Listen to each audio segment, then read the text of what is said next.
Anda masih bersama kami dalam Berita Sulawesi Tengah. Bagi Anda yang baru bergabung, berikut kembali kami tayangkan 3 berita utama hari ini. Sejumlah warga 2 desa di Petasia Timur terluka setelah terlibat bentrokan.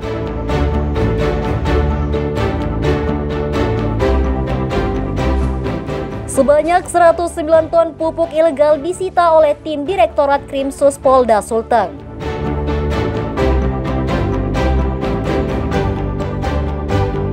Agus Fuad Pleret dijatuhi sanksi adat karena melakukan penghinaan terhadap guru tua.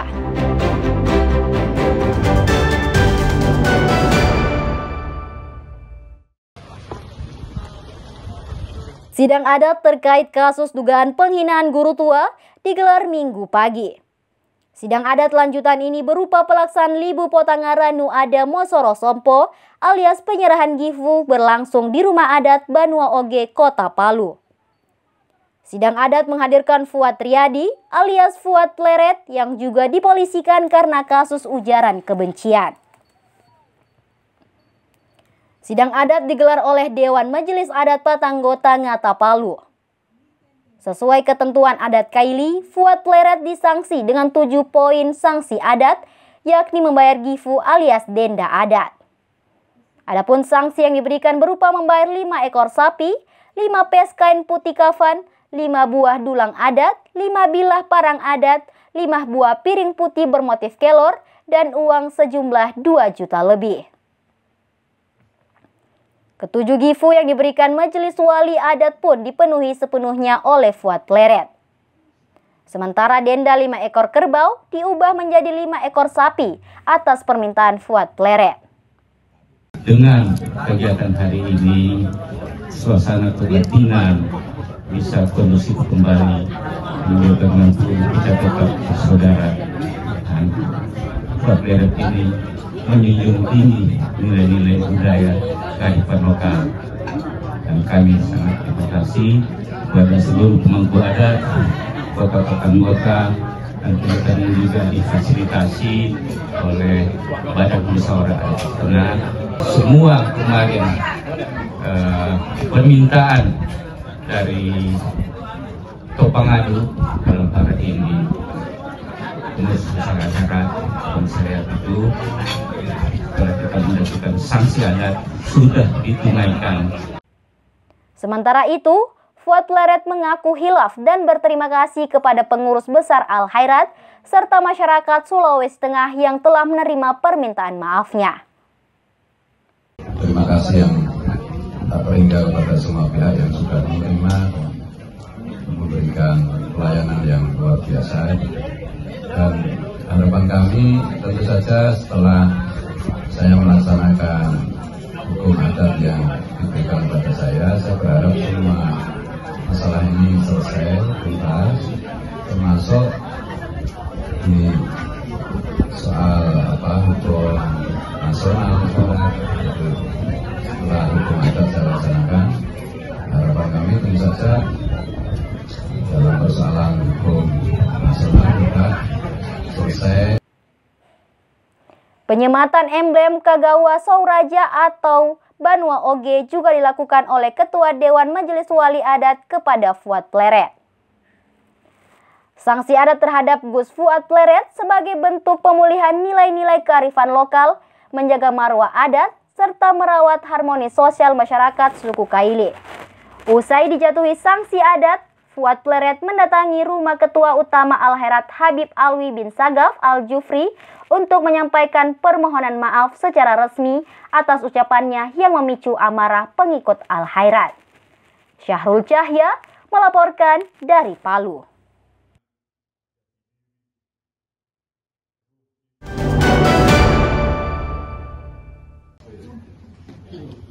Satuan Tugas Pemberantasan Aktivitas Keuangan Ilegal alias Satgas pasti menghentikan aktivitas usaha ilegal yang mengatasnamakan Omnicom Group di Kota Palu, Sulawesi Tengah.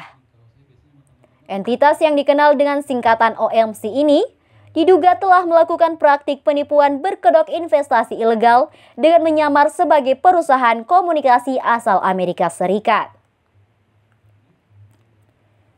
Satgas Pasti mengungkap bahwa OMC beroperasi dengan modus menyabar sebagai perusahaan global. Kegiatan yang dilakukan mencakup penghimpunan dana tanpa izin resmi, serta penggunaan nama dan logo perusahaan asing untuk menarik kepercayaan masyarakat. Sejak 9 hingga 15 Juli 2025, sebanyak 89 korban telah melaporkan penipuan ini ke Satgas Pasti Sulawesi Tengah. Kerugian sementara ditaksir mencapai lebih dari 5,2 miliar rupiah. Laporan tersebut akan ditindaklanjuti melalui mekanisme hukum yang berlaku. Bisa lebih, bisa kurang. Dari segini, ini kan baru 59 ya. Dan kami dapat informasi dari teman-teman kepolisian, itu membernya di Sulteng itu 7.000. Waktu awal kan pengakuannya 10.000, ternyata ada 7.000, tapi masih dalam proses penyelidikan gitu ya. Sejumlah langkah penindakan telah dilakukan, termasuk pemblokiran akses situs, rekening milik oknum pelaku, serta penghapusan tautan yang digunakan dalam operasional OMC. Satgas Pasti juga berkoordinasi dengan aparat penegak hukum untuk mengusut tuntas kasus ini. Karena sejatinya pejabat notaris pun dalam hal ini juga bisa jadi artinya ada sebuah kekurangan barangkali terkait dengan klarifikasi ya. Kalau dalam prinsip-prinsip pendirian badan hukum itu biasanya kan ada identifikasi, kemudian ada verifikasi, dan kemudian ada lagi langkah validasi. Sepanjang semester pertama tahun ini, Satgas Pasti menerima 8.752 pengaduan terkait entitas ilegal di Indonesia. Dari jumlah itu, 7.096 diantaranya menyangkut pinjaman online ilegal, sementara 1.656 lainnya terkait investasi bodong. Masyarakat diimbau lebih waspada terhadap tawaran investasi maupun pinjaman yang menjanjikan imbal hasil tinggi dalam waktu singkat. Satgas Pasti mengingatkan masyarakat agar selalu menerapkan prinsip 2L, legal dan logis, yaitu memastikan layanan tersebut memiliki izin resmi dan menawarkan keuntungan yang masuk akal. Syahrul Cahya melaporkan dari Palu.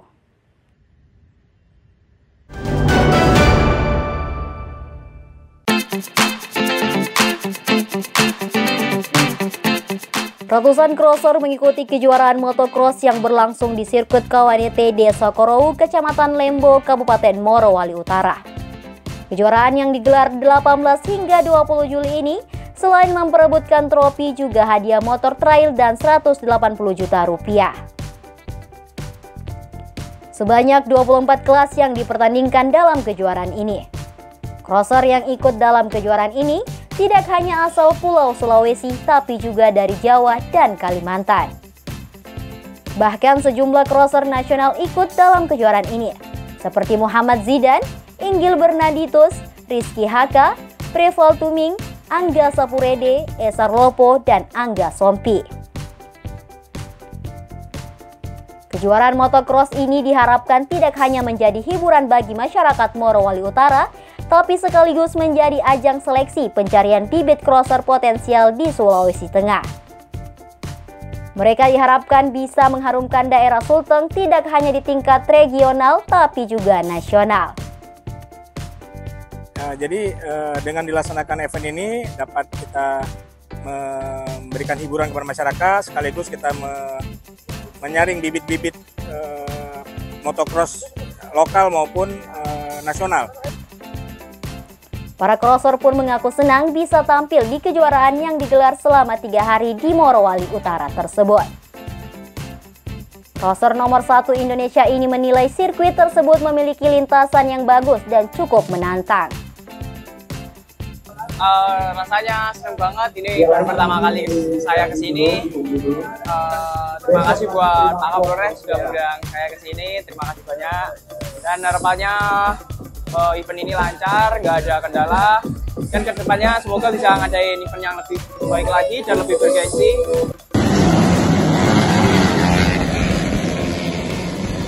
Kejuaraan motocross yang baru pertama kali digelar di Morowali Utara ini mendapat antusias dari masyarakat.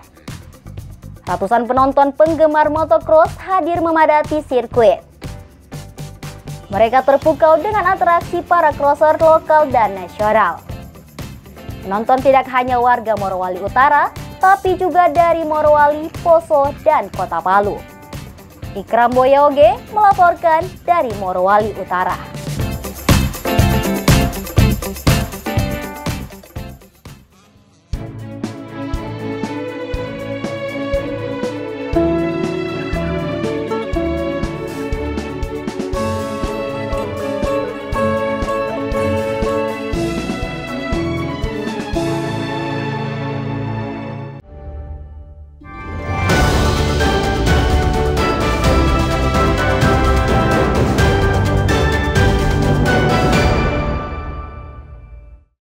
Informasi tadi sekaligus menutup jumpa kita dalam Berita Sulawesi Tengah. Atas nama rekan kerja yang bertugas, saya Della Rizka mengucapkan terima kasih atas kebersamaan Anda. Selamat beraktivitas dan sampai jumpa. Songgom Poasi Tabe.